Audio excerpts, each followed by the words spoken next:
और मुझे मालूम है साहिब तुम्हें इस बात का है गम, और तुम्हारी तोप और बंदूकें हमको क्या डराएंगी, तुम्हारे बाप के भी बाप 6.5 फुट का आदमी है, 56 इंच का सीना ले रहा है, इनके पिंडदान करने से वो मर रहा है, इन्हें मार के मरेगा वो इतनी आसानी से ना मरे। जब दलित पिट रहा था तो सब ताली बजा रहे थे, फिर मुसलमान पिट रहा था तो हम हिंदू हम भी ताली बजा रहे थे, अब किसान पिट रहा तो अब बताओ कौन ताली बजाएगा। बारी बारी से पिटेंगे सब। पहली लाइन में आता डॉक्टर अम्बेडकर दलितों के नेता थे, गलत। डॉक्टर अम्बेडकर दलितों के नेता नहीं थे। डॉक्टर अम्बेडकर 4 फुट का सचिन तेंदुलकर, वो भी बोल रहा है यहाँ 200 किसान मर गए तब उसकी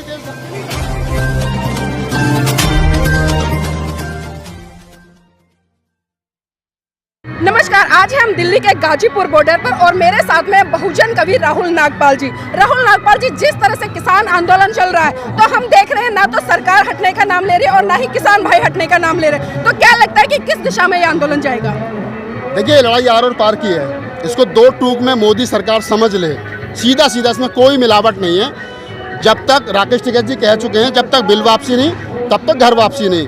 मोदी सरकार जितना जल्दी इस कानून को वापस ले लेगी उतनी जल्दी किसान भी अपने घर चले जाएंगे और मोदी जी भी अपना आराम से चैन से अपने बंगले में सोएंगे। अगर मोदी जी ये सोच रहे हो, जो उनकी नीति है कि पहले थकाएंगे और फिर हटाएंगे, उनकी नीति गुजरात से लेकर के यहाँ तक यही है, पहले थकाते हैं फिर बदनाम करते हैं फिर हटाते हैं। तो ना तो किसान थकाए अब तक, ना बदनामी के खालिस्तानी इनको बता दिया, माओवादी इनको बता दिया, नक्सली इनको बता दिया, और अब तो 26 तारीख को और भी बहुत सारे तक में जो है इनको बदनाम करने की साजिश कर ली। तो ना तो थका है और ना क्या नाम है अभी तक यहाँ पर वो बदनामी के डर से बचा है, और ना वो यहाँ से हटने को तैयार है। तो सीधी सीधी बात है, आंदोलन सही दिशा में चल रहा है, शांतिप्रिय चल रहा है, बाबा साहब डॉक्टर BR अम्बेडकर के दिए हुए संविधान के अनुसार चल रहा है, ठीक है। और आंदोलन करना भारतीय संविधान के अनुसार फंडामेंटल राइट्स है, वो लोग कर रहे हैं। मोदी जी कानून वापस ले लें, लोग घर चले जाएंगे, बहुत बढ़िया रहेगा जी। आज तक हमने देखा कि कोई भी जानवर हो उसको सलाखों के पीछे बांधकर एक तरह से कैद रखने का काम किया जाता है, और हम अक्सर देखते भी कि जब किसान अपनी फसल को उगाता है तो अपने खेत की 4 बाउंड्री करता है ताकि उसमें जो जानवर है वो प्रवेश ना कर सके। तो आज ऐसी क्या नौबत आई कि सरकार के द्वारा इस तरह की बैरिकेडिंग इन किसानों के लिए की गई है? क्या आज हालत इन किसानों की जानवरों से ही बदतर समझ रही है सरकार? तो अगर जानवर से बदतर नहीं समझती तो बैरिकेडिंग क्यों करती? ये तो इस देश के जो किसान हैं, जो मजदूर है, जो सर्वहारा समाज है, जो कामगार समाज है, जो अर्ज करके खाता, मेहनत करके खाता है, जो SC ST OBC माइनॉरिटी, इस देश का 85% मेहनत करके खाने वाला समाज है, उसको समझ लेना चाहिए। इस देश की हुकूमतों ने तुम्हें जानवर से ज़्यादा समझा कब है? ये हुकूमत हो, इससे पहले वाली हुकूमतें हों, और ख़ासतौर से वर्तमान समय में जो हुकूमत देश के अंदर रूल कर रही है, ये इसकी विचारधारा, जो इनके नाना ताऊ चाचा, जो इनके आका हैं RSS के लोग, उन्होंने तो कभी समझा ही नहीं जानवर से ज़्यादा। और आज जो ये बैरिकेडिंग यहाँ पर की है ना, ये बैरिकेडिंग उन्हीं की सोच का नतीजा है। अपने ही देश में, अपने ही लोगों के बीच में, इंडिया और पाकिस्तान पर ऐसी बैरिकेडिंग नहीं है, चाइना पर इतनी बैरिकेडिंग नहीं है। ये कितने बड़े बहादुर हैं, इनकी बहादुरी बताती है ये बैरिकेडिंग। हम अक्सर सुनते हैं कि सरफरोशी की तमन्ना अब हमारे दिल में है, देखना है जोर कितना बाजुए कातिल में है। तो वही माहौल आज गरमाया हुआ है बॉर्डरों पर। और अभी हमने देखा कि अमेरिका की जो एक सिंगर है रियाना, उसने एक स्टेटमेंट एक तरह से ट्वीट किया था, अपने विचार रखे थे कि जिस तरह से देश में जो हालात चल रहे हैं, सरकार उनको संज्ञान में ले और जो एक तरह से मानवाधिकार है उनका हनन ना करे। तो इस पर क्या कहना है? देखिए, मेरी बात समझिए, कल से जब से रिहाना ने या कमला हैरी की बेटी ने बड़ा ये 2 ट्वीट किए, एक ट्वीट और आया है, ये 2-3 ट्वीट आए हैं विदेशों से, तो तब से लोगों का देशभक्त जाग गया। एक वो क्रिकेट का भगवान है, 4 फुट का सचिन तेंदुलकर, वो भी बोल रहा है यहाँ 200 किसान मर गए तब उसकी देशभक्ति नहीं जागी। एक वो अक्षय कुमार है भाड़, तब तक उसकी देशभक्ति नहीं जागी। अक्षय कुमार, मैं बता दूं तमाम लोगों को अक्षय कुमार के बारे में जिनको नहीं पता है, अक्षय कुमार इस देश का नागरिक नहीं है, उसके पास नागरिकता भी विदेशी है। वो इस देश के अंदर रहता है, कमाता है, खाता है, और नागरिकता उसके पास विदेशी नागरिक है। उसका देशभक्तपन जाग गया। अजय देवगन का देशभक्तपन जाग गया। 3 विदेशी लोगों ने ट्वीट कर दिया तो इनके देशभक्ति पर खतरा आ गया, देश की डेमोक्रेसी पर खतरा आ गया। लोकतंत्र, हमारा देश का लोकतंत्र इतना कमजोर है कि 3 विदेशी लोग ट्वीट कर दे तो हमारा देश का लोकतंत्र खतरे में हो जाएगा? कभी नहीं। मोदी जी वहां जाकर के कहें अमेरिका में कि ट्रंप अगली बार तब देश की नागरिकता को, देश के लोकतंत्र को खतरा नहीं होता।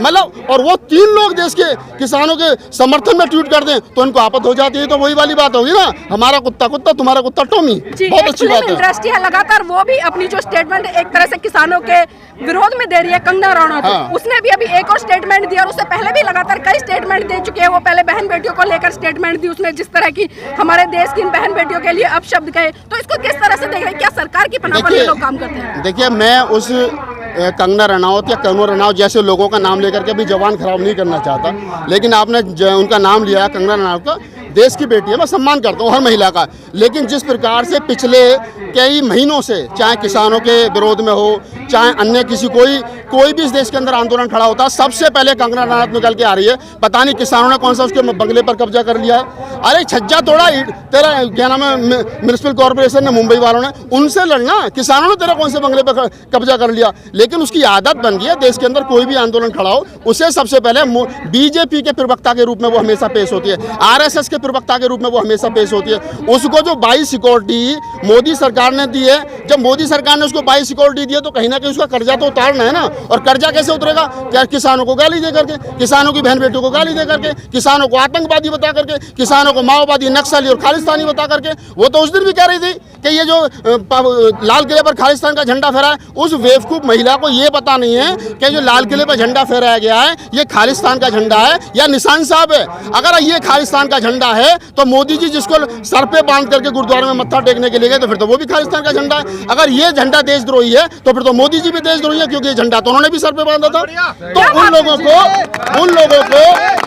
तो इन लोगों को ये पता नहीं है, अनपढ़ और गवार और जाहिल लोग हैं, अनपढ़ और कुपढ़ लोग हैं ये, इनको पता नहीं है। इनका आका जो नागपुर में बैठा है मोहन भागवत, आरएसएस वाले, ये जितना बोलते हैं ना, जितनी चाबी भरी जाती है खिलौने उतना उछलते हैं। ये खिलौने हैं, इनको ज़्यादा गंभीर नहीं लेना चाहिए। ये किसान के बेटे खड़े हैं, ये किसान की बेटियां खड़ी हैं, हमारी बहनें यहाँ रोटियां बेल रही हैं। उस कंगना रनौत की माँ ने दूध पिलाया ना, वो करनी मैं असली ठकुरानी हूँ, असली छतरानी हूँ। या 4 दिन किसानों के साथ में बैठ करके सोना पाले में, पता चल जाएगा कौन छतरी और कौन क्या नाम है तंबू है। अरे तू छतरी है तो तंबू वाले हैं, ये तंबू है, यहाँ बड़ा है, तुझसे बड़ा तंबू है।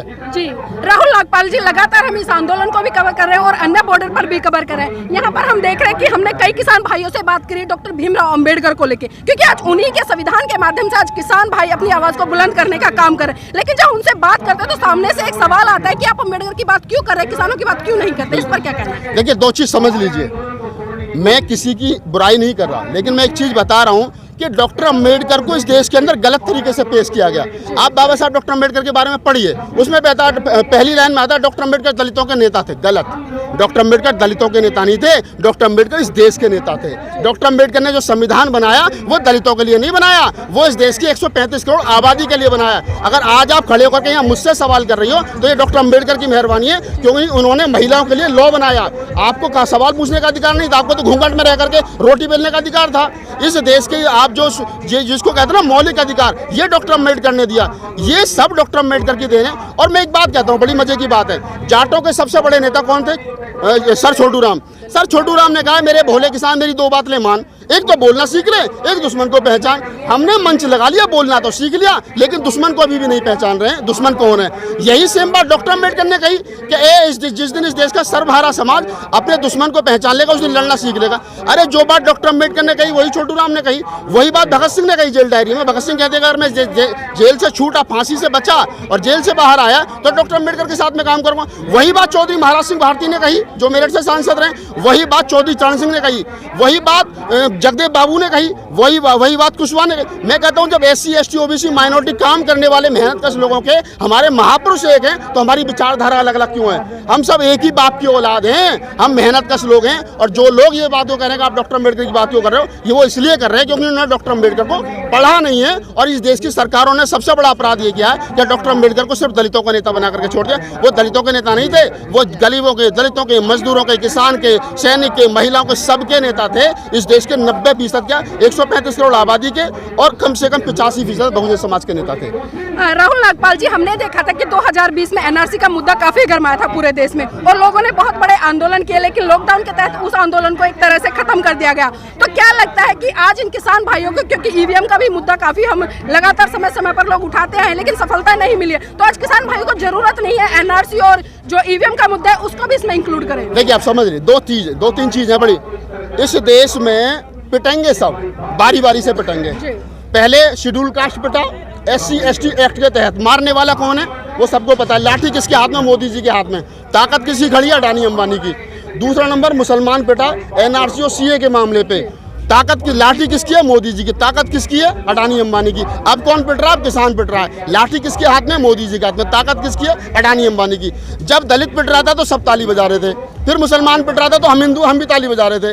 अब किसान पिट रहा तो अब बताओ कौन ताली बजाएगा? बारी बारी से पिटेंगे सब, क्योंकि इस देश के अंदर जो RSS का समाज है ना, जो 15% RSS की विचारधारा का समाज, उसके लिए ना जाट से प्यार, ना गुजर से प्यार, ना यादव से, ना चमार से, ना खटीक से, ना पासी से, ना मुसलमान से। उसके लिए तुम जातियाँ हो, उसके लिए तुम जातियाँ हो। और जिस दिन तुम जाति को जमात में बदल दोगे, जिस दिन तुम पिटे पिटे लोग इकट्ठा हो जाओगे, उस दिन ये RSS वाले इस देश को छोड़ करके भाग जाएंगे, क्योंकि ये विदेशी और तुम इस देश के मूल निवासी हो। समझने की जरूरत है। किसी में 10 लाठी लगी है, किसी में 20 लगी हैं, किसी में 30 लगी हैं। ये खुश हो लो कि मुझ में 10 लगी है, मैं कम पिटा हूँ। इसमें 20 लगी है, ज़्यादा पिटा। इसमें 30 लगी है, ज़्यादा ये हमसे ज़्यादा पिटा। पिटोगे सब, पीटने वाला वही है। इकट्ठे हो जाओ, लाठियाँ छीन लो, तोड़ दो, फेंक दो और ऐसे बदतमीज आदमी को हटा दो। राहुल नागपाल जी, अभी 2 दिन पहले सोशल मीडिया पर एक वीडियो लगातार वायरल हो रही है कि जो ब्राह्मण महासभा है उसके लोग हैं और एक पंडित है और बहुत सारे RSS और BJP के लोग हैं, वो राकेश टिकैत जी का जीते जी पिंडदान करते हैं और उनके जो पुतला है उसका भी दहन करते हैं। तो किस तरह से देख रहे हैं इसको? देखिए, जाति कोई बुरी नहीं होती। मैं जो जाति, किसी भी जाति में कुछ जो मनुवादी विचारधारा के लोग हैं, मैं उनका विरोध करता हूँ। मैं कहता हूँ कि इस देश के अंदर जिन्होंने राकेश टिकैत का जीते जी जिन ब्राह्मणों ने पिंडदान किया, उनको अकल नहीं है क्या? उनको थोड़ी बहुत तो अकल होगी, थोड़ी बहुत तो समझ होगी। अगर तुम हिंदू धर्म को मानते हो, सनातनी परंपरा को मानते हो, तो इस जिसको कहते हो कि सैकड़ों साल पुरानी, हजारों साल पुरानी परंपरा है, तो उस परंपरा को क्यों बदनाम कर रहे हो भैया? कहीं सनातनी परंपरा में जिंदे आदमी का पिंडदान नहीं होता। और जो लोग सनातनी परंपरा के होने के बावजूद भी राकेश टिकैत का पिंडदान कर रहे हैं, आप उनकी मानसिकता का इस बात से पता लगा सकते हो कि वो वही कुपड़े लोग हैं जिनकी मैंने स्टार्टिंग में बात की। ना उन्होंने अपने धर्म को पढ़ा, ना उसका वो पालन कर रहे हैं। अपनी जो खुन्नस है वो इस बहाने उसको निकाल लें। राकेश टिकैत 6.5 फुट का आदमी है, 56 इंच का सीना ले रहा है। इनके पिंडदान करने से वो मर रहा है, इन्हें मार के मरेगा, वो इतनी आसानी से ना मरे। जी राहुल नागपाल जी, लगातार हमने अभी 2-3 दिन पहले की बात है यहाँ पर, क्योंकि पुलिस प्रशासन के द्वारा बैरिकेडिंग की है, लेकिन उसी पुलिस प्रशासन की बैरिकेडिंग को तोड़कर कुछ RSS BJP के लोग आते हैं और लगातार ये नारे लगाते हैं कि दिल्ली पुलिस तुम लठ बरसाओ, हम तुम्हारे साथ हैं। तो इस पर किस तरह की प्रतिक्रिया आनी चाहिए पुलिस की, आप क्या सोचते हैं? देखिए, आप एक चीज समझ लो, इस देश के अंदर जब ये RSS नाम की ना एक बीमारी है, इस बीमारी को जब तक जड़ से खत्म नहीं किया जाएगा, हम अपने बच्चों को उनकी शाखाओं में जाने से नहीं रोकेंगे। और जो लोग कहते हैं ना कि RSS क्या नाम है, बहुत बड़ी चीज़ है, मैं कहता हूँ आप RSS की किताब पढ़िए, वंश ऑफ थॉट एक नाम की किताब है, वो पढ़िए, आपको समझ में आ जाएगा। आप भंवर मेघवंशी की किताब में कार सेवक था, उसे पढ़िए तो समझ में आ जाएगा। ये जो लोग आए थे ना, जिनका आप जिक्र कर रहे हो कि दिल्ली पुलिस तुम लठ बजाओ, हम तुम्हारे साथ हैं, दिल्ली पुलिस तो लठ बजा लेगी, लेकिन जो यहाँ लोग बैठे हैं दिल्ली पुलिस में जो जवान हैं, वो भी तो उनके भाई हैं, वो भी तो उन्हीं के बेटे हैं, वो भी तो उन्हीं के चाचा ताऊ हैं। कभी खून के ऊपर लठ नहीं बजाता। वो जमाना चला गया कि सरकार ने आदेश करा और लठ लेकर के दिल्ली पुलिस आ गई। जिस दिन राकेश टिकैत को 27 तारीख 28 तारीख की रात को यहाँ पुलिस गिरफ्तार करने के लिए आई थी, तो पुलिस की आंख में भी आंसू थे और राकेश टिकैत की आंख में तो आंसू थे ही थे, क्योंकि गिरफ्तार होने वाला बेटा था और गिरफ्तार करने वाला बेटा था। दोनों एक ही बाप के दो बेटे थे, जो एक विरोध में खड़ा था और एक समर्थन में खड़ा था। जी, जब से 7 साल से भारतीय जनता पार्टी सत्ता में आई है, लगातार वो हिंदू मुसलमान की बात करती है और इस देश को हिंदू राष्ट्र बनाने की तरफ दौड़ रही है, एक तरह से मैं ये कहूँ। लेकिन क्या ऐसी चीज है कि इस देश में, क्योंकि संविधान हमें पूर्ण रूप से आजादी देता है, चाहे हम हिंदू हैं, मुस्लिम है, सिख है, बौद्ध है, जैन है, ईसाई है, हर किसी को स्वतंत्र रूप से रहने का अधिकार है, तो आज भारतीय जनता पार्टी को ऐसी क्या जरूरत पड़ी कि सबको हिंदू राष्ट्र की तरफ ले जाना चाह रही है? देखिए, 2 चीज समझ लीजिए। भारतीय संविधान का ये प्रियम्बल लग रहा है सामने, जिन लोगों ने नहीं पढ़ा वो पढ़ लेना, ऊपर ही टक रहा मंच पे। हम भारत के लोग, we the people of India, ये जो एक वाक्य है ये हमको हमारे, मैं कहता हूँ मैं बौद्ध हो सकता हूँ, जैन हो सकता हूँ, हिंदू हो सकता हूँ, पारसी हो सकता हूँ, सिख हो सकता हूँ, जिस धर्म को मान सकता हूँ, अपने धर्म को मानने की स्वतंत्रता मुझको मेरे संविधान ने दी है। और मेरा संविधान ये कहता है कि मैं हिंदू हूँ, मुस्लिम हूँ, सिख हूँ, ईसाई हूँ, बौद्ध हूँ, जैन हूँ, पारसी हूँ, किस जाति, किस धर्म, किस भाषा का हूँ, वो स्वतंत्रता मुझे संविधान ने दी है। और मैं पहले भारतीय हूँ, उसके बाद में हिंदू हूँ, पहले भारतीय हूँ, उसके बाद में मुसलमान हूँ, पहले भारतीय हूँ, उसके बाद में सिख, बौद्ध, जैन जो भी हूँ वो बाद में हूँ। और हम भारत के लोग भारत को मजबूत बनाने के लिए काम करें। इनके कहने से 12-14% लोग हैं आरएसएस की विचारधारा के लोग, इनके कहने से क्या मैं हिंदू नहीं रहूंगा, आप मुसलमान नहीं रहोगे, आप बौद्ध नहीं रहोगे? अरे ये देश इन्होंने नहीं बनाया, ये देश इन्होंने नहीं बनाया, ये देश हजारों साल से, बुद्ध के काल से, सम्राट अशोक के काल से, जब इनके चाचा पैदा नहीं होते जब का देश है ये। और ये लोकतंत्र चंद्रगुप्त मौर्य के जमाने का है, ये नानक की पैदाइश के लोग हैं, ये बुद्ध की, नानक की, रैदास की, फूले की, साहू की विचारधारा के लोग हैं। ये एक दिन में टूटने वाली नहीं है।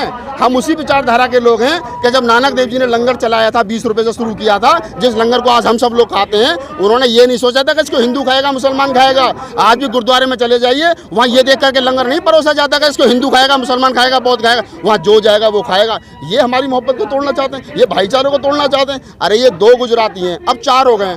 पहले अमित शाह और मोदी थे, अब अडानी और अंबानी आ गए। 4 गुजराती पूरे देश को एक डंडे से हाँकना चाहते हैं। लेकिन इस देश की 135 करोड़ जनता अब समझ चुकी है, इनको वहीं पहुंचा देगी, इनको वहीं पहुंचा देगी जहां से लेके आएगी। जी राहुल नागपाल जी, आखिरी सवाल, एक आप कवि हैं और कवि होने के नाते इस पूरे देश को क्या मैसेज देना चाहेंगे? मैंने राकेश टिकैत के सम्मान में मैं एक ही बात कहना चाहूँगा, एक साहित्यकार, एक कवि की अपनी पीड़ा है। मेरी 4 पंक्तियाँ थी, वो निवेदित कर देता हूँ। आपने कवि की बात कही है कि तुम्हारी चौक टोपे सर रखते नहीं हैं, मोदी जी सुन लें, उनका पूरा कैबिनेट सुन ले, कि तुम्हारी चौखटों पे सर रखते नहीं हैं हम, और मुझे मालूम है साहिब तुम्हें इस बात का है गम, और तुम्हारी तोप और बंदूकें हमको क्या डराएंगी, तुम्हारे बाप के भी बाप से डरते नहीं हैं। तो ये थे हमारे साथ में राहुल नागपाल जी, जो कि अपनी अच्छी कविताओं के कारण जाने जाते हैं। और यहाँ पर लगातार बहुत सारे लोग हैं, आप लगातार देख रहे हैं कि इस किसान आंदोलन को 72वां दिन चल रहा है, लेकिन किसानों की और आम इस देश की जनता की सिर्फ एक ही डिमांड है कि जब तक सरकार इन 3 काले कानूनों को पूरी तरह से रद्द नहीं करती, हम यहाँ से नहीं हटेंगे।